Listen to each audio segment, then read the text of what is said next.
पारसनाथ भगवान की गुरुदेव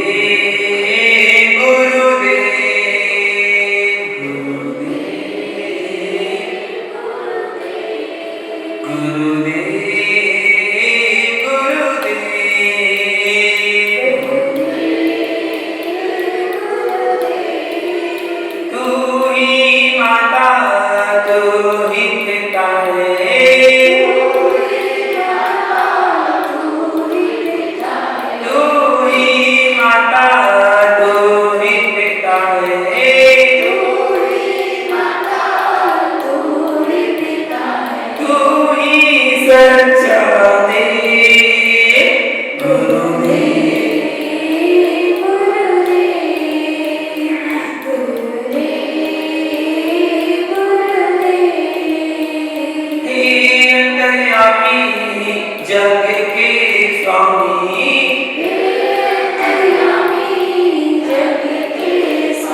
हे अंतर्यामी जग के स्वामी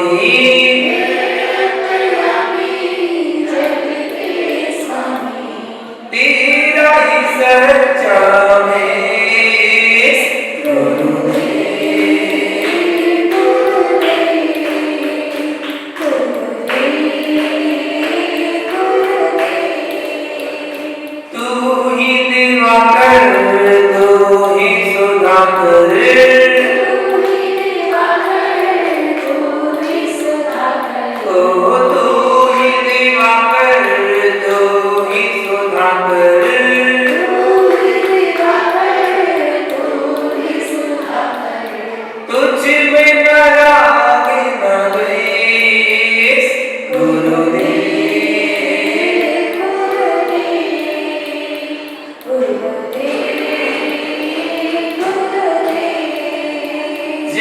जन के प्यारे आँखों के तारे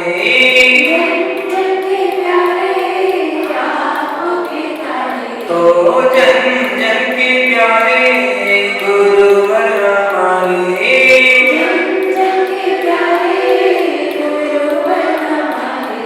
तुझ में न कोई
Thank you.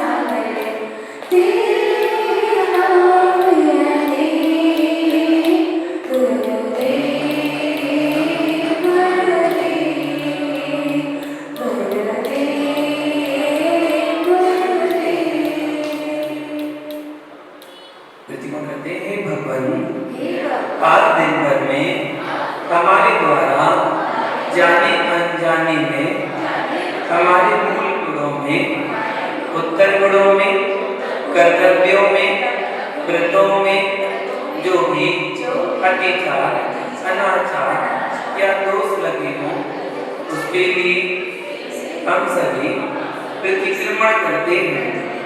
हमारे द्वारा आज दिन भर में जो भी एक इंद्री, दो इंद्री, तीन इंद्री, चार इंद्री, पंच इंद्री जीवों की मन वचन काय से कृत कार्य अनुमोदना से विराधना हो गई हो, उसके लिए हम सभी क्षमा मांगते हैं। हमारे द्वारा आज दिन भर में जो भी क्रोध किया गया हो, मान किया हो, मायाचारी की हो, लोभ किया हो, हिंसा की हो, झूठ बोला हो, चोरी की हो, कुसीत किया हो, परिग्रह जोड़ा हो, सत्य व्यसन किए हो, वेद शास्त्र गुरु की निंदा आलोचना की हो, किसी मुनिराज की निंदा में कोई सहयोग किया हो, मेरे द्वारा जिन धर्म की अप्रभावना हुई हो, उसके लिए हम सभी मन वचन काय से क्षमा मांगते हैं। मेरे सारे पाप मिथ्या हो। हे भगवान, आज दिन भर में हमारे द्वारा खाने में, पीने में, चलने में, फिरने में, उठने में, बैठने में, सोने में, बोलने में, घर के काम करने में यदि किसी जीव को दुख हुआ हो, कष्ट हुआ हो, पीड़ा हुई हो, वेदना पहुंची हो, घात हुआ हो, उसके लिए हम सभी मन वचन काय से क्षमा मांगते हैं। सभी जीव हमें क्षमा करें, हम भी सभी जीवों को क्षमा करते हैं। दस्मिच्छामि दुक्कडम, दस्मिच्छामि दुक्कडम, दस्मिच्छामि दुक्कडम। हे त्रिलोकीनाथ भगवान, हे देवादिदेव भगवान, हे सर्वप्रभु भगवान, हाय विराजमान दीप करुणा करुणी राज के चरणों में हमारा बारंबार पूज्य गुरु राज सभी सत्संग को बारंबार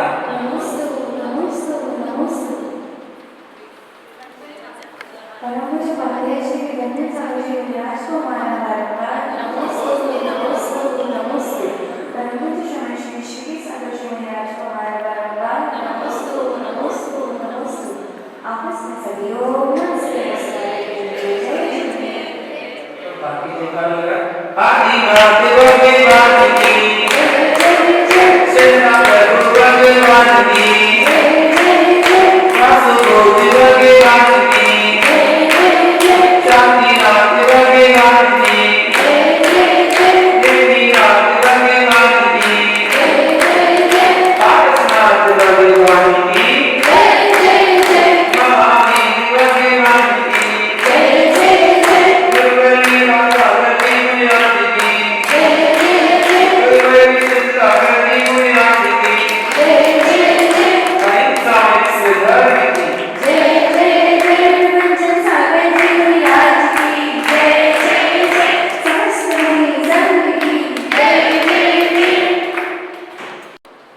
आज परम पूज्य श्वेत इच्छाचार्य विद्यानंद जी महामुनिराज इस देश के वयोवृद्ध साधु की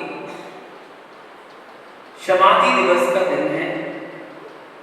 आज से 5 साल पहले पूज्य गुरुवर ने जो हमारे शिक्षा गुरु रहे, उनकी आज संलेखना पूर्वक समाधि मरण हुई थी।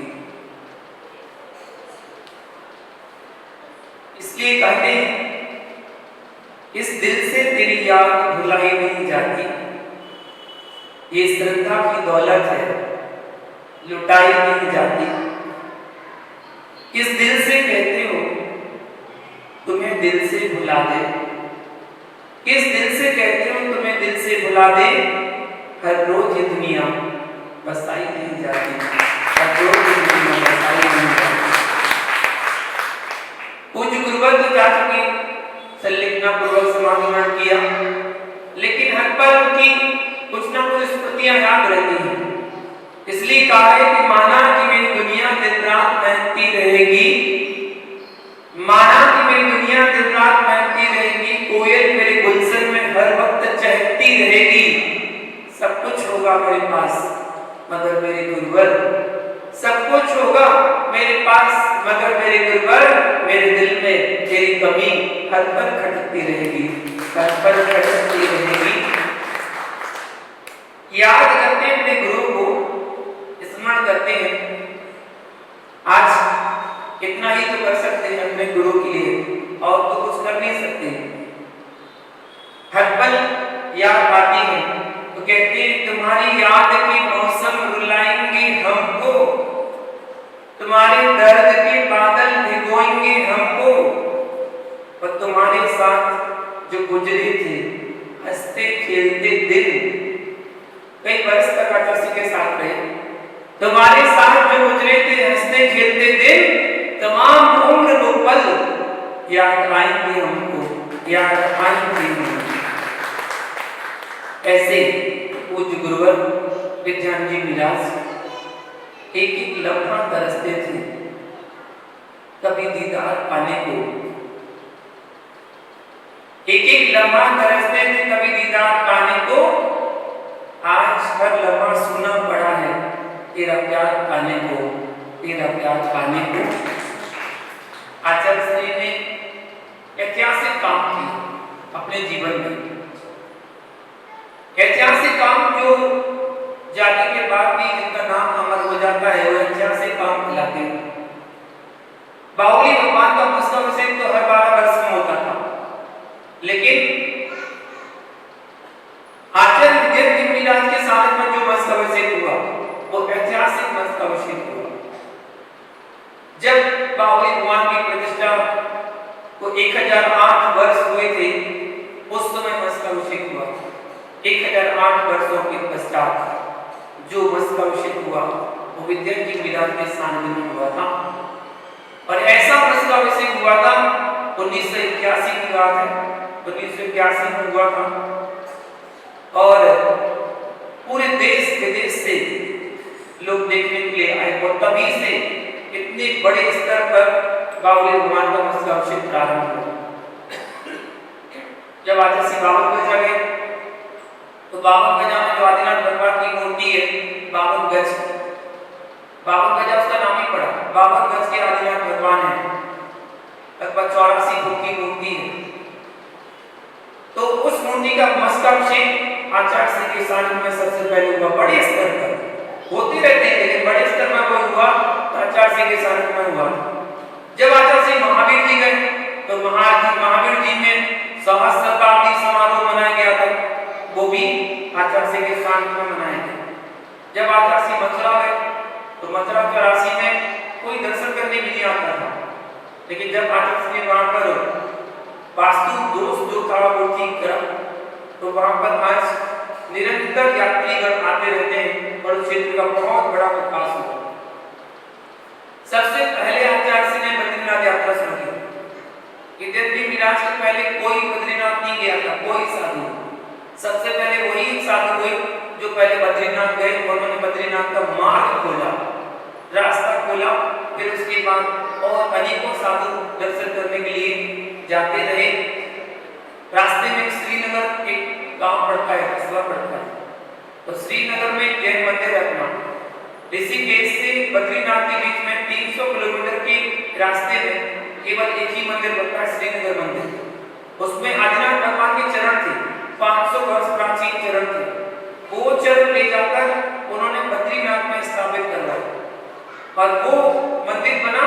और उसके बाद आज वहां पर यात्रीगण और लोग सभी लोग दर्शन करने के लिए वहां पर जाते हैं। अब तो वहां पर 24 चरण बन चुके हैं, 24 चरण स्थापित हो चुके हैं।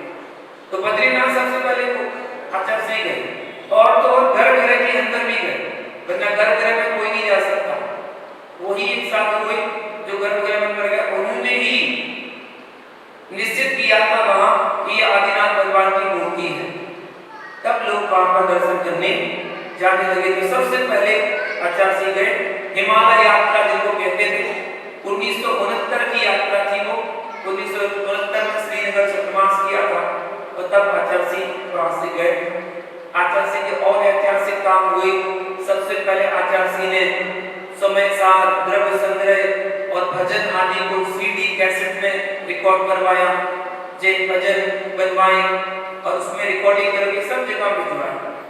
इंदौर के पास जो गोमटगिरी है उस गोमटगिरी का निर्माण करवाया आचार्य ने और उसका विकास करवाया।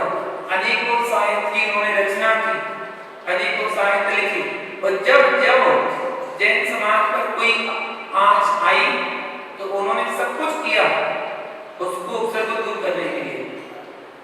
ऐसे थे आचार्य। एक बार मैं साथ में था, उस समय की बात है, मयूर पग पर बैन लग रहा था कि मयूर पग पर बैन होगा और कोई इसका उपयोग नहीं करेंगे, राष्ट्रीय पक्षी है। तो तब आचार्य ने एक पुस्तक लिखी थी और उस समय कांग्रेस की सरकार थी तो उस समय बताया कि मयूर पग धार्मिक स्थिति में काम में आता है और दिगंबर साधुओं के पास मयूर पक्षी अनादिकाल से चली आ रही है। ये धार्मिकता का प्रतीक है।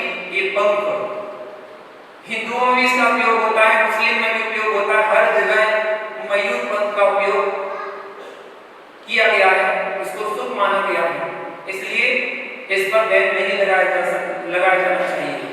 तब उनके कहने पर ये मयूर बैन जो पग पर बैन लगा था उसको रोका गया। ऐसे बहुत से काम उन्होंने किए जो आगे चलकर आज भी समाज के लिए लाभकारी है। आचार्य के पास उनके समय से ऐसा कोई नेता नहीं जो उनके पास नहीं आया, चाहे वो पार्षद हो, चाहे विधायक हो, चाहे कैबिनेट मंत्री हो, चाहे सांसद हो, चाहे मुख्यमंत्री हो, चाहे राज्यपाल हो, चाहे प्रधानमंत्री हो, चाहे राष्ट्रपति हो, उनके पास सभी दर्शन करने आए। वो अपने समय के इतने बड़े संत जिनको कहा जाता था ऐसे थे। वैयावृत्ति का गुण उनके अंदर, अगर उनके संग में कोई छोटा साधु हो, छोटा साधु भी अगर बीमार हो जाए तो वैयावृत्ति में तत्पर रहते थे, उसकी सेवा करने के लिए तत्पर रहते थे, उसके उपचार करने के लिए तत्पर रहते थे। ऐसे सब मैं इनके साथ में ना तो एक नील गाय का बच्चा था, जहाँ पर दिल्ली में रहे वो कुंदकुन घाटी में, तो कुंदकुन घाटी के पीछे जंगल है, और जंगल में नील गाय का बच्चा था। वो तत्काल का हुआ एक दिन था, तो उसे जंगली सुअरों ने घेर लिया। वो बहुत जोर से आवाज लगा रहा था, तो आचार्य ने बोला देखो जरा, जो वहां कुंदकुन घाटी में सेवक थे उनसे कहा, वो देखने के लिए गए, तो लाठियां लेकर गए, तो वहां देखा तो सुअर घेर के खड़े उसको और काटते हैं उसको जगह जगह। उन्होंने बताया उनको और उस बच्चे को उठाया आचार्य के पास यहाँ लेकर आया। जब लेकर आया तो आचार्य ने देखा वो घायल हो गया, पैर में चोट लगी थी, गर्दन के पास चोट लगी थी, 2-3 जगह चोट लगी थी।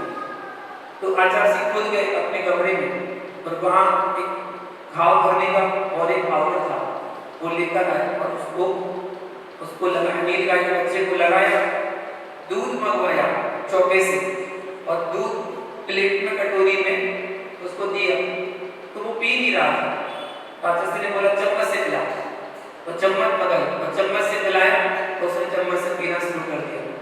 जो लाया था उसने पिलाया। जब कटोरी का दूध पूरा समाप्त हो गया, फिर आचार्य से बोला उसको थोड़ा धूप में रख दो, सर्दी का मौसम था, उसको धूप में रखा तो उसमें थोड़ी सी जान आई और वो खड़ा हो गया। जब वो खड़ा हुआ तो जो उसको लेकर आया था जिसने उसे दूध पिलाया, वो उसके पीछे पीछे भागने लगा, उसके पीछे दौड़ने लगा।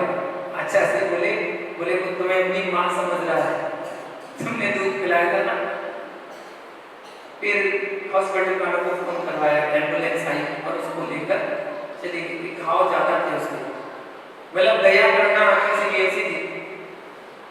जब लोग कहते थे कि उनके दर्शन करना बड़ा मुश्किल होता था, लोग कहते थे बहुत कठिन साधु हैं और किसी को अपने पास नहीं बिठाते हैं, ऐसा नहीं था, क्योंकि हम लोग 7-8 साल साथ में रहे, सानिध्य में रहे, तो सब पता रहा कैसे रहे। बस उनका एक ही चीज था, अध्ययन करना, अध्ययन करने का बड़ा शौक था, बस अध्ययन करना। 1925 में उनका जन्म हुआ था। 1940 में उन्होंने क्षुल्लक दीक्षा ले ली थी जब वो 21 साल के थे। क्षुल्लक दीक्षा ली और 17 साल तक क्षुल्लक अवस्था में रहे। 17 साल क्षुल्लक अवस्था में अध्ययन ही करते रहे। जब आप देखो वहां अध्ययन अध्ययन अध्ययन उनका चलता था। यहाँ कलकत्ता में एक यूनिवर्सिटी है, उस यूनिवर्सिटी में पढ़ने के लिए आए थे वो क्षुल्लक अवस्था में। यहाँ की लाइब्रेरी में बैठ के वो पढ़ते थे, अध्ययन करते थे, ऐसा वो बताते थे। तो बहुत शौक था उन्हें अध्ययन करने का और करते थे और करवाते थे। उनके पास जो भी आता था, उनकी जो कुन-कुन भारती की स्थापना हुई वो इसलिए हुई है। कुन-कुन भारती की साधुओं को अध्ययन कराना, पढ़ना, पढ़ाना उनका यही काम था और वो यही कराते थे। ये गुण उनके अंदर था और मैंने बताया था कि मैंने अध्ययन करने की प्रेरणा उनसे ली थी। जब मैं पहली बार उनके पास गया, मैं उसमें 23 साल का था और आचार्य की उम्र थी 83 साल, 60 साल का अंतर था। मैंने देखा 83 साल की उम्र में आचार्य से सांस को लिए हाथ में और पढ़ रहे थे, अध्ययन कर रहे थे। तो बस वही दृश्य देखा और मुझे लगा कि जो 83 साल की उम्र में साधु पढ़ सकता है, अभी तो मेरा बचपन है, 23 साल की उम्र में क्या मैं अध्ययन नहीं कर सकता? बस तभी से मुझे प्रेरणा मिली और मैंने अध्ययन करना शुरू किया और फिर अध्ययन करना करवाना मेरा एक काम ही बन गया।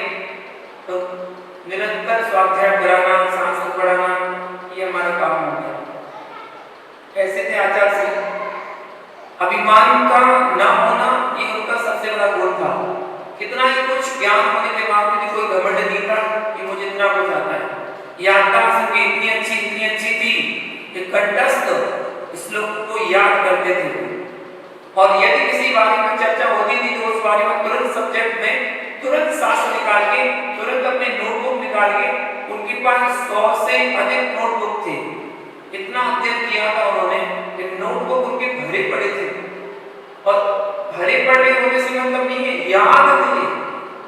जब जो सब्जेक्ट की चर्चा चलती थी वो नोटबुक निकाल के और तुरंत पेज पलट के और बता देते थे, यहाँ पर देखो ये लिखा है, शास्त्र का प्रमाण है। ऐसा उनका क्षयोत्सम था कि वो ये बता देते इस नोटबुक में ये लिखा हुआ है। बहुत बड़ी बात थी, ऐसा उनका ज्ञान था। कंठस्थ को श्लोक याद थे, बहुत से श्लोक थे। इसलिए जैनों के नहीं, जन के संत माने जाते थे।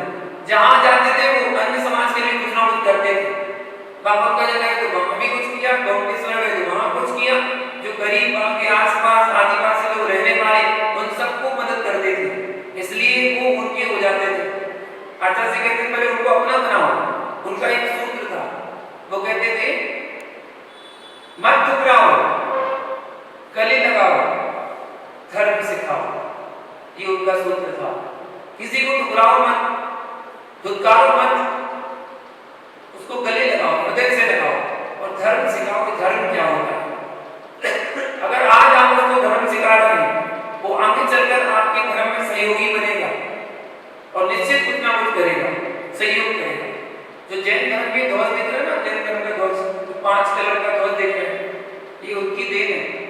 जब महावीर भगवान का 25वां निर्वाण महोत्सव मनाया जा रहा था, उस समय सभी संप्रदाय के साधु इकट्ठे बैठे, तब उन्होंने प्रस्ताव दिया था कि जैसे भगवान 5 कलर के होते हैं, ऐसे 5 कलर का प्रतीक हमारे आगम प्रमाण, शास्त्र प्रमाण ध्वज होना चाहिए। तो ऐसा ध्वज तब तैयार किया गया था और बजरंगी ध्वज जैन ध्वज के नाम से निकाला गया था कि ये जैन ध्वज कहलाया जाएगा। ऐसा था उनका काम और हर एक उनकी जो क्रियाचर्या थी वो सब आचार्य ने देश के लिए बहुत कुछ किया। आप दिल्ली गए हो, दिल्ली में आपने देखा होगा अहिंसा स्थल पर महावीर भगवान की मूर्ति विराजमान है।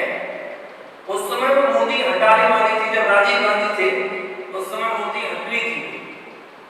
मुख्यमंत्री प्रधानमंत्री थे राजीव गांधी, उस समय वो मूर्ति हटाई जानी थी सरकार की तरफ से, क्योंकि प्लेन क्रैश हो गया था।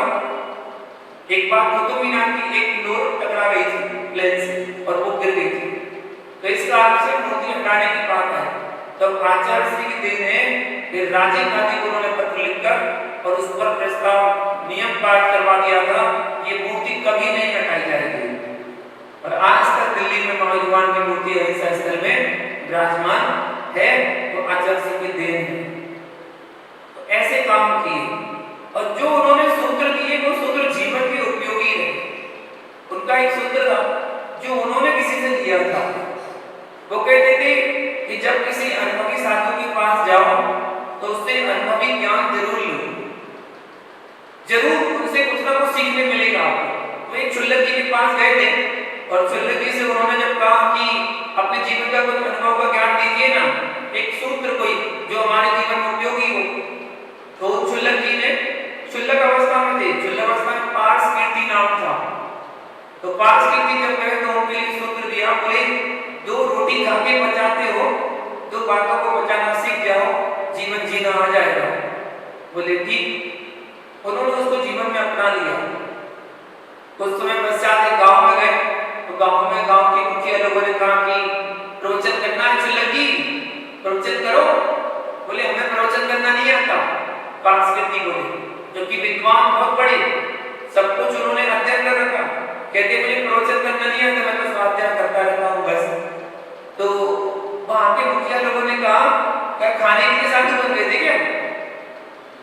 किसके लिए बन गए थे? खाने के लिए साधु बन गए थे क्या? तो आचार्य सिंह ने चुपचाप रहा, कुछ नहीं बोले। उन्होंने वो बात अपना ली थी, कौन सी? 2 रोटी खा के बचाते हो तो 2 बातों को बचाना सीख जाओ, लड़ाई झगड़ा से बच जाओगे। अगर उस समय वो जवाब देते तो वो जवाब देता, वो जवाब देते तो वो जवाब देता, वो धीरे धीरे धीरे धीरे बात बढ़ जाती। उन्होंने उस बात को बचा लिया, कुछ बोले नहीं, बात खत्म हो गई। यही सेंटेंस, यही बात अपने जीवन में हर व्यक्ति अपना ले तो लड़ाई झगड़ा हो ही ना, सब लड़ाई झगड़ा खत्म हो जाएगी। एक बात और उनके साथ घटना घटी, जब वो मुनि बन गए थे, मुनि बनने के पहले लोग आए विरोध करने, दिल्ली में दीक्षा हुई थी, तो बहुत लोगों ने कहा अरे ये दीक्षा का काल नहीं है, मुनि दीक्षा नहीं ले सकना चाहिए, और आप कहाँ मुनि दीक्षा ले रहे हैं, इस काल में दीक्षा हो सकती है क्या? आचार्य सिंह ने क्या बोला, या तो मैं काल के अनुसार चलूंगा या मैं काल को बदल दूंगा, लेकिन दीक्षा जरूर लूंगा। ये आचार्य सिंह करते थे और उन्होंने भव्य स्तर पर दीक्षा ली। दीक्षा लेके जब तैयार हुए तो कोई गांव के मुख्य लोग थे, जो ट्रस्टी लोग, बोले प्रवचन करिए, आप मुनि बन गए, आप बड़े विद्वान हैं, आपको बहुत ज्ञान है, आप प्रवचन क्यों नहीं करते, आप प्रवचन करिए ना। तो उन्होंने कहा प्रवचन करना नहीं आता। तो फिर ट्रस्टियों ने मालूम क्या कहा, बोले हमारे साथ कुंभी होते हैं, गिनती बढ़ाने के लिए साधु बन जाते हैं, बस और कुछ आता है नहीं। आचार्य से कुछ नहीं बोले, चुप रहे। क्यों? सूत्र जीवन में अपना रखा था, 2 बातों को बचाना सीखो। ऐसे वो सूत्र अगर आप भी अपने जीवन में अपना लोगे तो आप भी उन 2 बातों को बचाकर अपने जीवन में खुश रह सकते हो। जीवन में खुश रहना चाहते हो तो 2 बातों को बचाना सीख जाओ, बस सब कुछ अपने जीवन में सब कुछ अच्छा अच्छा अच्छा ही होता चला जाएगा। वो कहते थे निर्मल आत्मा ही समझदार है, अपनी आत्मा को निर्मल बनाओ, अध्ययन करना ही ध्यान है, निरंतर अध्ययन करते रहो। अध्ययन सिखाते थे, अध्ययन करो, ये उनका जीवन था। ऐसे जीवन में आज संलिग्ना समाधि दिवस है, अपन और कुछ तो कर नहीं सकते, तो भक्तियां याद आती है ना, उन्होंने बहुत कुछ दिया है। गुरु का आशीर्वाद ही बहुत कुछ होता है।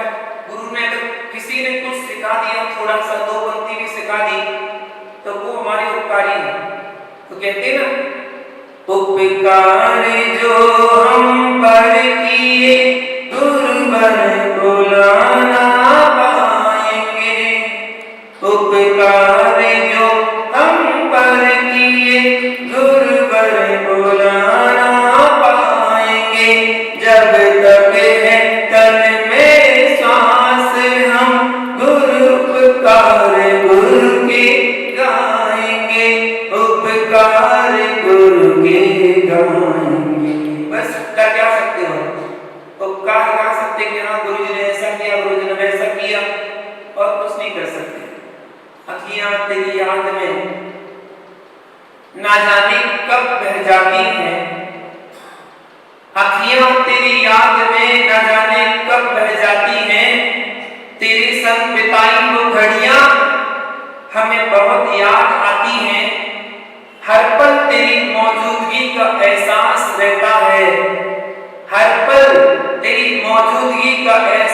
रहता है तो यही यही पास है, ऐसा मन बार बार कहता है, बार बार कहता है। गुरु की जाने के बाद स्मरण तो सबको रहता है, याद तो आती है, कर कुछ नहीं सकते हैं, क्योंकि सिद्धांत है जो आया है उसको जाना तो निश्चित है। उनकी स्मृतियां हैं, जिन लोगों ने दर्शन किए हैं, जिन लोग परिचित थे, उनके जीवन परिचय को जानते थे। सेठवाल को उनका जन्म हुआ, शुल्लक दीक्षा महावीर की आचार्य से उन्होंने दीक्षा ली थी। माता पिता उनके सरस्वती और कालप्पा उनके माता पिता थे। उपाध्याय पद उन्होंने 1974 में लिया था, 1978 में बेलाचार पद हुआ और 1981 में महामस्तकाभिषेक उनका जो विशेष योगदान रहा। 1987 में आचार्य पद अंगीकार किया। और देखिए सौभाग्य की बात बताएं, वो सन देखिए कैसा सन रहा। 1946 में आचार्य ने शुल्लक दीक्षा दी, तो उस वर्ष विद्यासागर जी का जन्म हुआ। ध्यान देना, 1946 में जब विद्यार्थी विराट ने शुल्लक दीक्षा ली, तब विद्यासागर जी का जन्म हुआ। 1963 में जब विद्यार्थी विराट ने मुनि दीक्षा ली, तो 1963 में आचार्य विराट सागर जी का जन्म हुआ। और देखिए जब विराट सागर जी ने 1983 में मुनि दीक्षा ली, तो हमारा जन्म हुआ।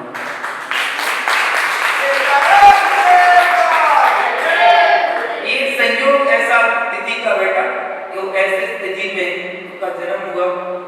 जब मयूरभंज में महल लगा था ना, गाठार सिंह के जो भक्त थे ऑस्ट्रेलिया में थे, तो उन्होंने कहा कोई बात नहीं, भारत में महल लग रहा है ना, हम यहाँ से पंख भेजेंगे, मयूर पंख भेजना है, कहाँ से भेजेंगे? ऑस्ट्रेलिया में व्हाइट पीकॉक होते हैं, तो उन्होंने सबसे पहले व्हाइट पीकॉक के पंख सबसे पहली बार उन्होंने दिल्ली भेजे। और पहली पिच्ची भारत में यदि किसी भी साधु के पास पहुंची तो विद्यार्थी मुनिराज को दी गई थी। वो दिन मेरे जन्मदिन का दिन था, 24 जुलाई। 24 जुलाई 2010 को सबसे पहले उन्हें श्वेत भिक्षाचार्य की उपाधि से घोषित किया गया था और सबसे पहले उन्हें श्वेत भिक्षी दी गई थी। वो मोर के पंख ही हैं, कोई बाहर पंख नहीं किसी के, मोर के पंख ही हैं। बस वहां पर व्हाइट पीकॉक होते हैं, तो वहां के पंख यहाँ पर दिए गए थे, ऐसे थे। और आज 22 सितंबर का दिन है, 22 सितंबर 2019 का दिन था जब आचार्य सिंह ने संलिग्नता पूर्वक समाधिकरण आज किया था।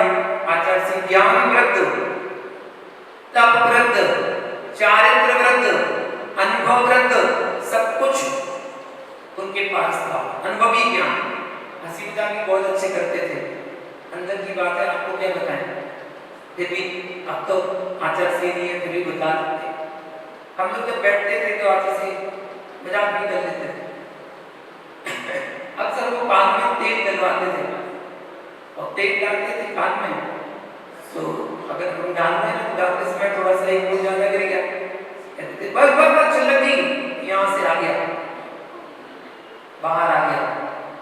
तो हम लोग कहते थे यहाँ से कैसे आ जाएगा? बोले लाखों करोड़ों में ऐसे कान एक कान के होते हैं, हमारे कान ऐसे हैं, इसमें डालो इसमें से निकल आता है। ऐसे आचार्य से कहते थे। चलते समय हाथ पकड़ लेता, कंधे पर हाथ रख के चलना, ये स्मृतियां हैं और स्मृतियां याद आती हैं।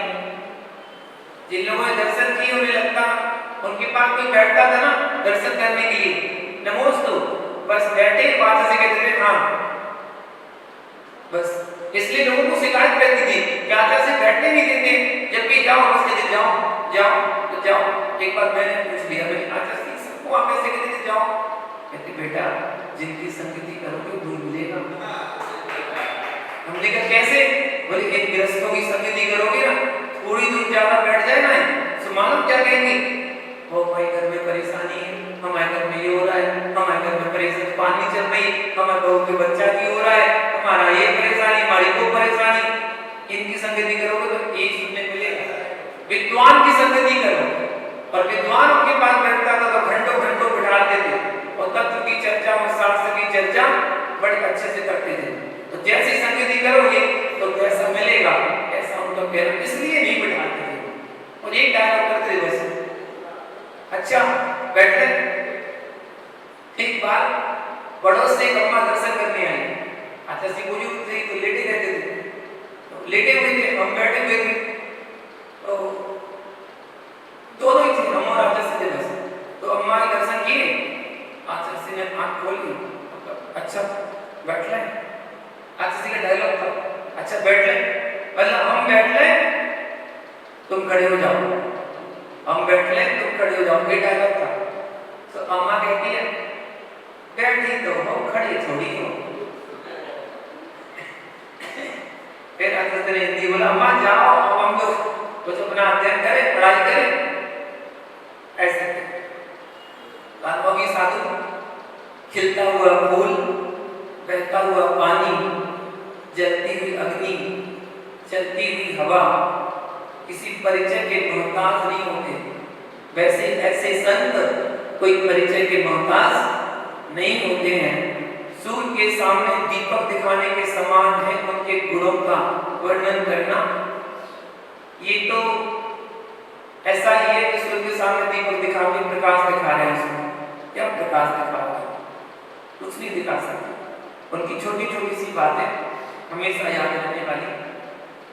एक बार आर्यका दीक्षा पर विवाद उठा, बोले आर्यका दीक्षा नहीं दे सकती है, तो फिर एक पुस्तक लिखी आचार्य ने कि आप आर्यका दीक्षा दे सकती हैं और प्रमाण दे, शास्त्रों के प्रमाण, आर्यका भी दीक्षा दे सकती है। एक बार सूतक पाका का विवाद हुआ, एक साधु ने कहा सूतक पाका कुछ नहीं होता, तो आचार्य ने प्रमाण निकाले ग्रंथों की और एक पुस्तक लिख दी, सूतक पाका ना मानने वाला मिथ्या दृष्टि। तो मिथ्या दृष्टि सूतक पाका को नहीं मानता, वो मिथ्या दृष्टि है, आचार्य की पुस्तक का नाम है। और एक सूत्र अक्षर बोलते थे वो, जीवन में कुछ प्राप्त करना है तो अध्ययन जरूर करो, और बच्चों को से लेकर बड़ों तक को पुस्तक देते थे, पढ़ो पढ़ो, बहुत सारी पुस्तक छपवाते थे और बहुत सारी पुस्तक बांटते रहते थे। तो हम लोगों ने एक बार पूछा कि जैसे ये पढ़ते तो है नहीं, इनको बस दे देते, पढ़ते तो है नहीं, बोले 100 पुस्तक बांटेंगे, 10 लोग पढ़ेंगे, अपना काम लगे। एक ने कहा मुझे आचार्य जी माला करने में मन नहीं लगता, बोले अच्छा मन नहीं लगता, तो बोले एक माला में कितने दाने होते हैं, बोले 108, 2-4 दानों में लग जाता, बोले हाँ 2-4 में तो लग जाता, माला करते रहो। आज 2-4 दानों में मन लग रहा है, कल 14-15 मन लगेगा, आगे पूरी माला में आपका मन लगेगा, माला फिरते रहना चाहिए, बंद नहीं करना। ऐसा नहीं कि माला बंद कर दो, बोले मन नहीं लगता है तो माला पीना बंद कर दो, नहीं, माला फिरते रहना चाहिए। चश्मा नहीं लगाते थे आचार्य से, बिना चश्मा के न्यूज़पेपर तक पढ़ लेते थे, इतने बारीक अक्षरों को ऐसे पढ़ लेते थे, अखबार लेके। देश विदेश की जानकारी रखना बड़ा शौक था उनका, बड़ा शौक था। इतने सरल परिणाम मैंने अपने जीवन में लगभग 55 आचार्यों से मिला हूं, 55 से 60 आचार्यों से मैं मिला हूं, इतनी भी कोई ज्यादा उम्र नहीं हुई, फिर भी मैं 55-60 आचार्यों से मिल चुका हूं।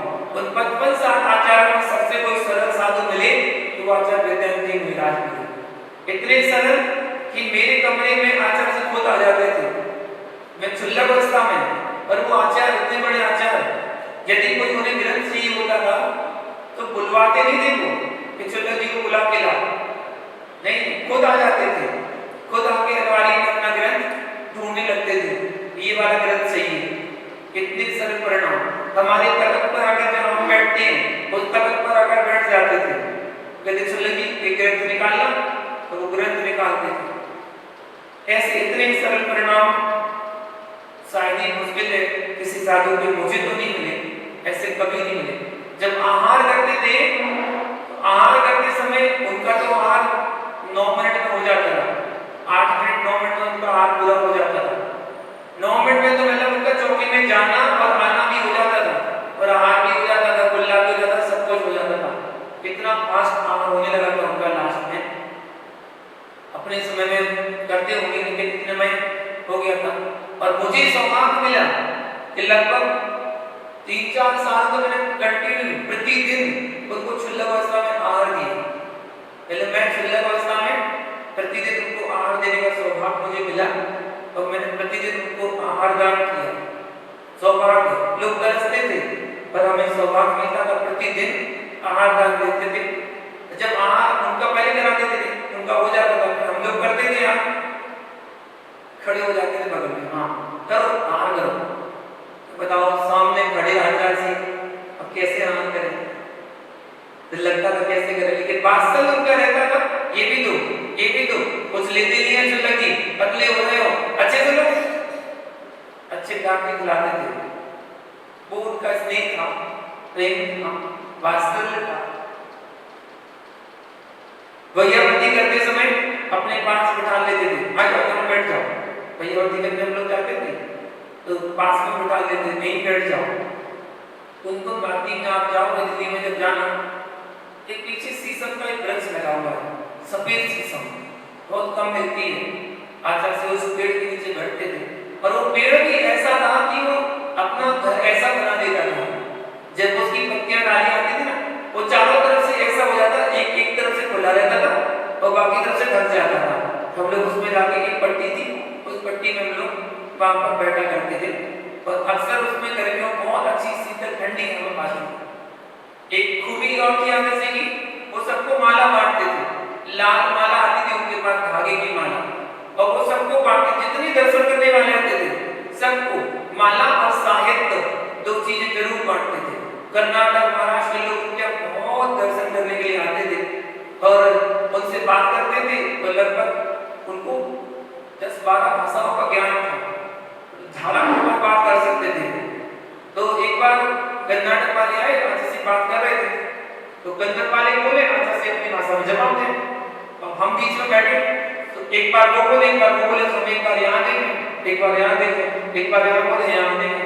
हम यही करते रहे कि भैया बोल क्या रहे हैं, समझ में तो आए मैं ये क्या बोल रहे हैं। बैठते बैठते 2-4 शब्द तो सीख ही गए। जब वो खुंडरू बोलते थे तो मतलब बैठ जाओ, खुंडरू मतलब बैठ जाओ, बर्री मतलब आ जाओ, इधर आओ, बर्री मतलब इधर आओ, एनाई तू और सब ठीक है, उठाई तू खाना खा लिया। तो ये 2-4 शब्द तो सीख गए, सुनते सुनते सीख गए थे। तो ऐसे उनको भाषाओं का भी बहुत ज्ञान था और भाषाओं के ज्ञान में निपुण थे, हर चीज का ज्ञान। आहार के बाद हाथ पकड़ लिया, हाथ पकड़ के कमरे तक साथ में लेके जाते थे। तो ऐसी ऐसी बातें जो छोटी छोटी बातें हैं, वो सारी बातें उन दिनों जरूर याद आती जिस समय, जैसे कि आज का दिन ऐसा दिन कि जब वो नहीं रहे, और छोटी छोटी बातें सिखाते थे, अनुभव की बातें। विहार करते थे, जो विहार करते समय अपने पैरों का बहुत ध्यान रखते थे, बहुत पंजों का बहुत ध्यान रखते थे, और वो अक्सर कहते थे बेटा इनका ध्यान रखना जीवन भर।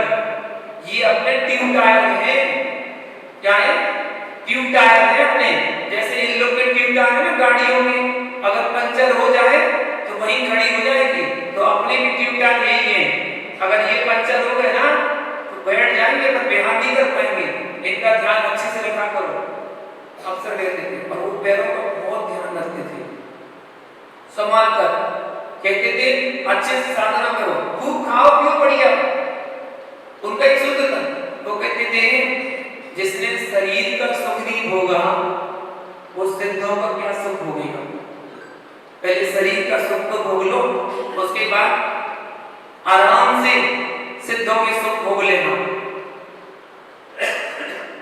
ब्राह्मी लिपि का प्रचार बहुत किया जा सकता है। ब्राह्मी लिपि सबसे पहले कैसे बनाई गई, तो शब्दों के माध्यम से अ बड़ा छोटी बड़ी कैसे बनाई जाती है, वो सब उन्होंने एक वर्णमाला तैयार करके और किताब छपवाई और सबके लिए उन्होंने बंटवाई। ब्राह्मी लिपि का बहुत प्रचार किया कि ये प्रचार होना चाहिए, हमारी आगम की भाषा, आगम की भाषा है, प्राचीन भाषा है। आदिनाथ भगवान ने अपनी बच्ची को सिखाई थी सबसे पहले, इसलिए वो भाषा प्रचार में आना चाहिए। ऐसे थे आचार्य विद्यार्थी मुनि राम, कहते थे राजनीति में धर्म हो, राजनीति में धर्म हो, धर्म में राजनीति नहीं होना चाहिए। जहां राजनीति में धर्म होती है वह राजनीति बहुत ऊपर जाती है। सभी धर्म के अनुयायियों के साथ लेकर चलते थे, सबके अनुयायी जो जहां का हो सब। कांग्रेस को सिंबल दिया था उन्होंने आचार्य सिंह ने, जो पंचायत में साइकिल मार्केट में दिल्ली में इंदिरा गांधी आई थी आचार्य सिंह के पास, तब आचार्य सिंह ने कहा था ये हमारे जैन धर्म का चिन्ह है, इसको अपनाओ।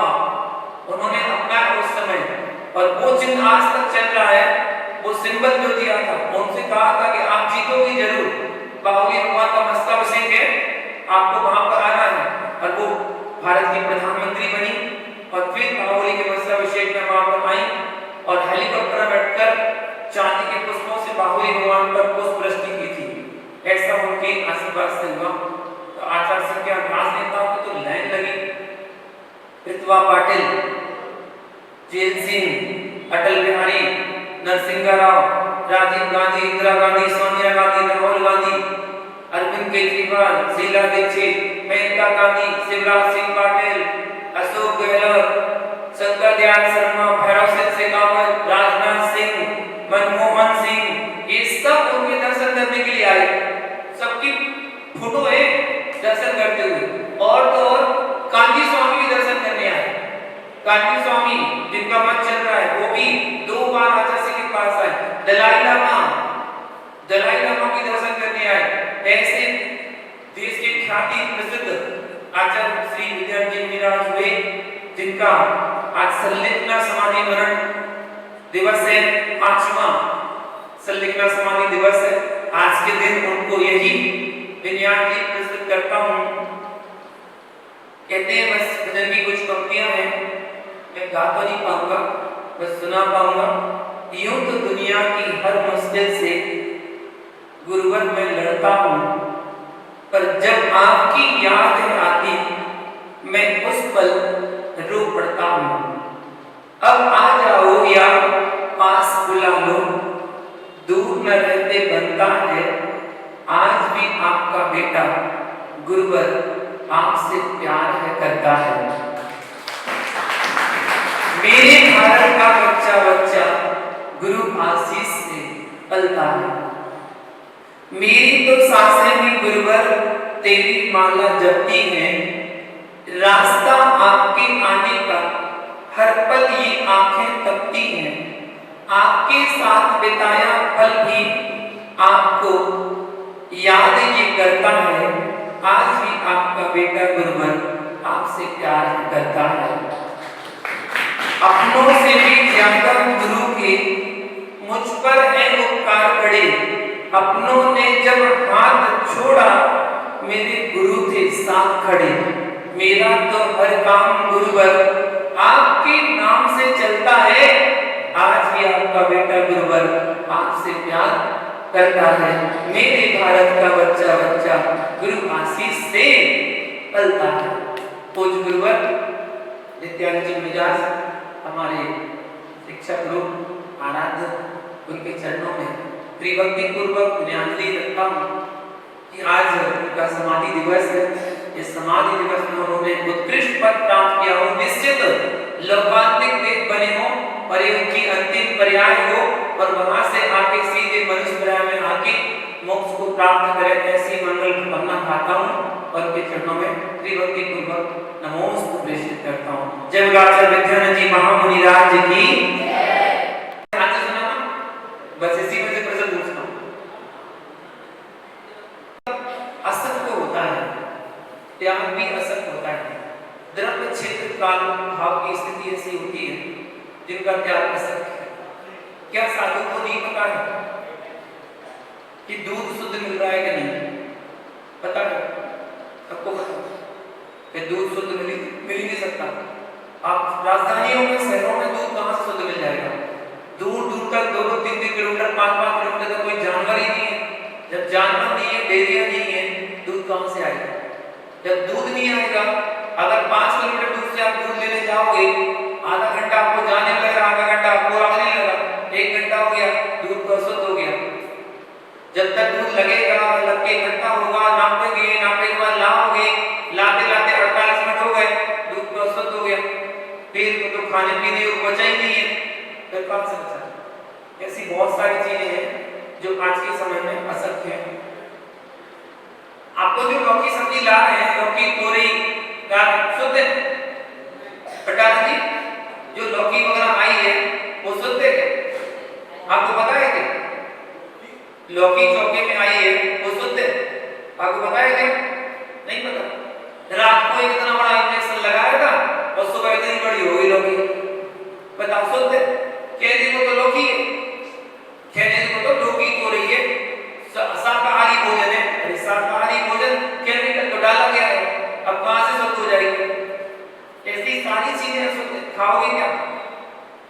खाद से बना हुआ अन्न ही अच्छा माना जाता है, उपजाऊ, पेट के लिए अच्छा। यूरिया खाद डाली जा रही है, उन खाद का तो अन्न खा रहे हैं, कहां से शुद्ध है? कुछ भी शुद्ध नहीं है जो अपन खा रहे हैं ना, कुछ भी शुद्ध नहीं है। इसलिए तो हाथ दर्द कर रहा है, पैर दर्द कर रहा है, गला दर्द कर रहा है, गला दबा, सब कुछ दर्द कर रहा है। छोटे छोटे बच्चे टेढ़ी कमर हो गई, झुक झुक के बैठ रहे हैं ऐसे, बिल्कुल हाथ लटका के, ऐसे हाथ लटका के। क्या करें? शक्ति नहीं बची है। 1 किलोमीटर पैदल चल जाए बच्चे, 2 मंजिल सीढ़ी चढ़ जाए, ऐसे हाफ जाते हैं जैसे 5 किलोमीटर दौड़ के आ रहे हो। खान पीन शुद्ध है ही नहीं है। हम क्या क्या छोड़े, क्या क्या त्याग करें? या तो सब चारों प्रकार के आदत त्याग करके और कार्य से करके संलेखना समाधि ले लो, बस काटा पाया पाए। ये सबसे बड़ा उत्तम उपाय है। और मैं तो सब तो चल ही रहा है, सब कुछ चल रहा है। पानी तो शुद्ध नहीं मिलता जैन साहब, पानी कुएं का पानी पीना चाहिए। कौन से कुएं का शुद्ध पानी बताओ? कितने तो जीव मरते हैं उसमें, है? नालियों का पानी तो कुएं के पानी में कनेक्ट हो जाता है, वो तो पानी का कहां से शुद्ध बचा?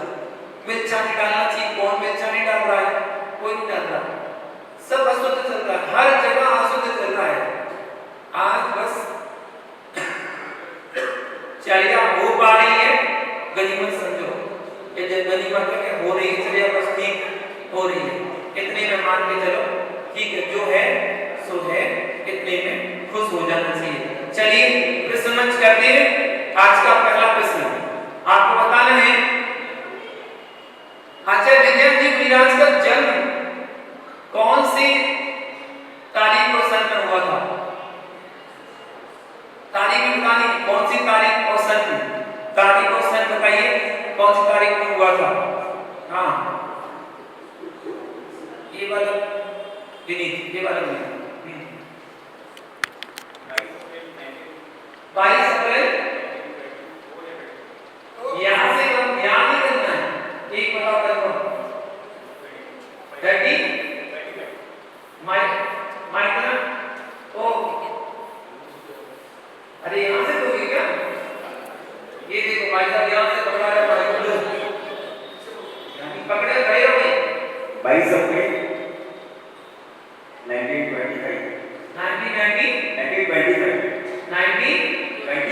1925 तो सही जवाब। अगला क्वेश्चन आपको बताना, आचार्य चेतना समाधि किस तारीख और किस सन को हुई?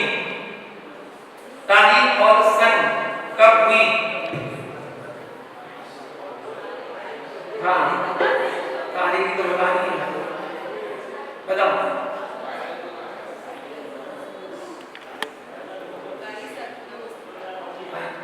खड़े रहो, 22 अगस्त, बोलो 22, जल्दी बोलो। 22 अगस्त गलत जवाब। हाँ, और कोई? कोई तो माना गया। हाँ, बताओ, कोई भी ये बताएंगे हमने।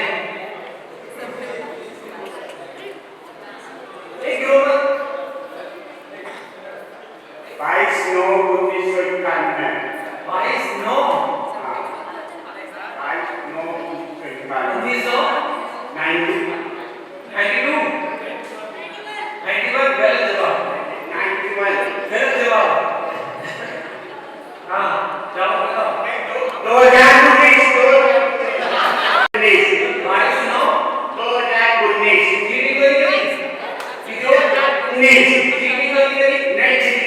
जवाब। आचार्य शिव ने विश्व स्तर पर बाहुली भगवान का मस्तकाभिषेक कौन से सन में करवाया था? और वो बाहुली भगवान की प्रतिमा को प्रतिष्ठित हुए कितने वर्ष हो चुके थे तब वो मस्तकाभिषेक हुआ था? हाँ जी बताओ तगड़ा जी।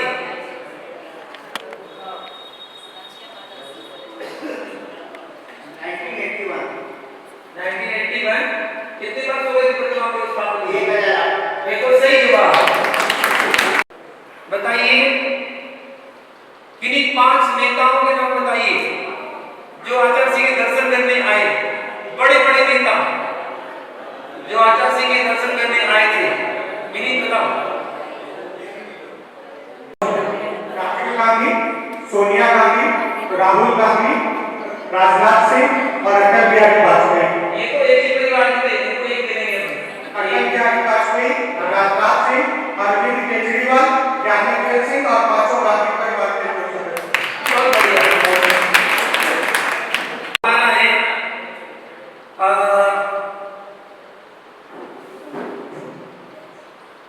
एक बौद्धों के धर्म नेता हुए, बौद्ध के धर्म नेता जो आचार्य सिंह के दर्शन करने आए थे, उनका नाम क्या था? आज ही बता रहे बताइए।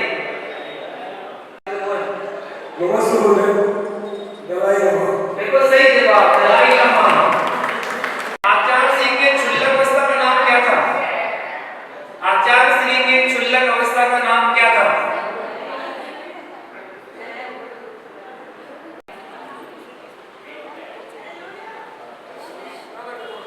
करण सुलभ विषय में करण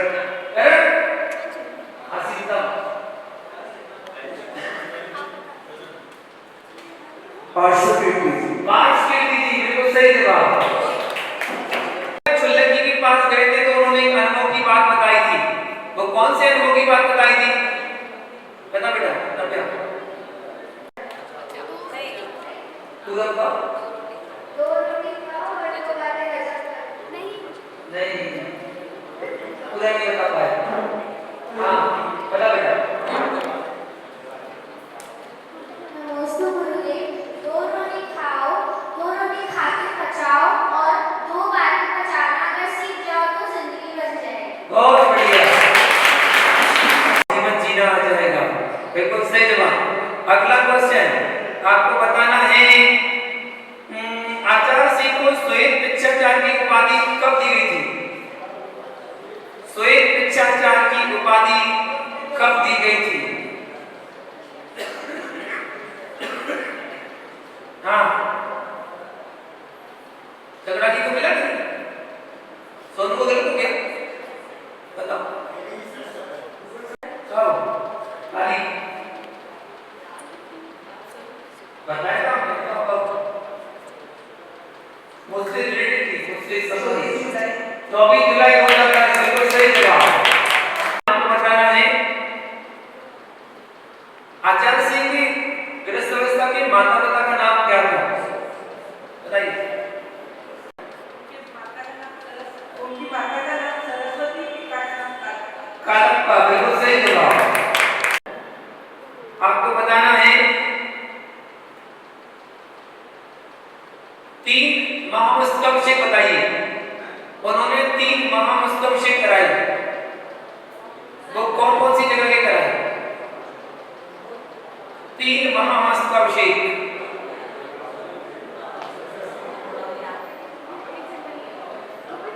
तो सभी को पता है, तीसरा पूछ रहा हूं मैं, बता रहा हूं।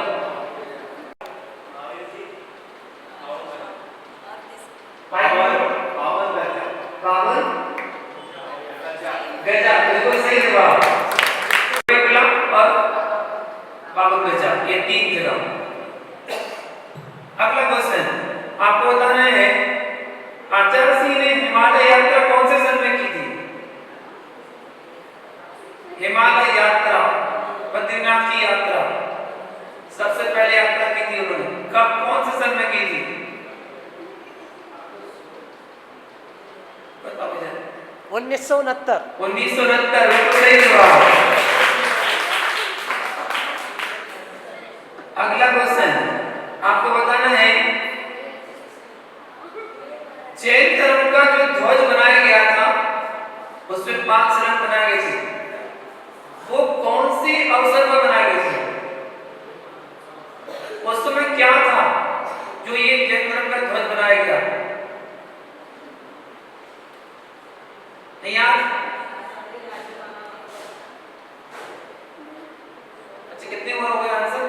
9 10 9 9 हो गए, अभी 3 और हैं। हाँ बता दो जिसे को 2 मिनट का समय अपने पास, 2 मिनट में समाप्त करना है। महावीर भगवान से संबंधित है, महावीर भगवान से संबंधित बताओ।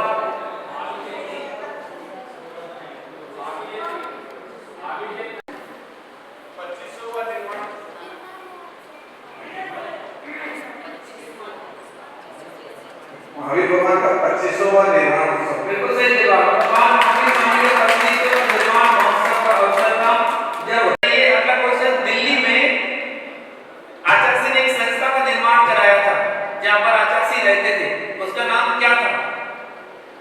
आचार्य का प्रवास जहां होता था उसका नाम? राजुल की नैनी जी बता रहे हैं भैया। हो गया पूरा डायलॉग बोलो। हो गया को घुसका आप बताओ आंसर। कुंद कुंद भारती। बिल्कुल सही जवाब, कुंद भारती। अंतिम क्वेश्चन आपको बताना है, जब मोर पंख पर बैल लगा तो आचार्य के पंख, व्हाइट पीकॉक के पंख आए, कहां से आए? बताओ। गलत जवाब, बताओ। ऑस्ट्रेलिया से। यानी आई बताओ। सही जवाब, ऑस्ट्रेलिया। झगड़ा जी चलो बढ़, ये बहुत अच्छे। चलो नेक्स्ट काली गुलाब सब लोग जल्दी करते हैं। आईटीसी का आईटीसी से सामने अकल नहीं है। चलो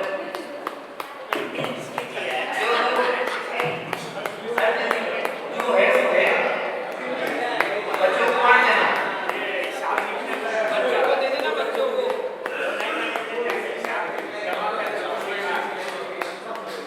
बच्चों को दे दिए।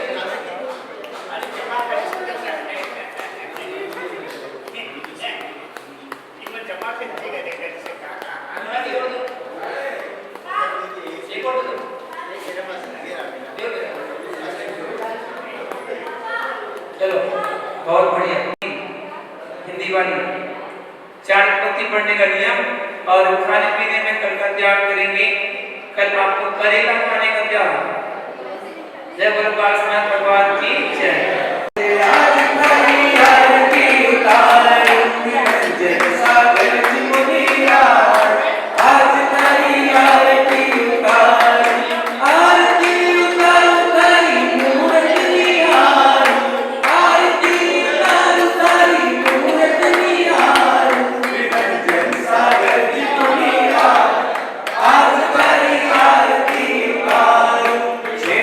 सोना गिरिजन में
दादाजी गुरुदेव निराज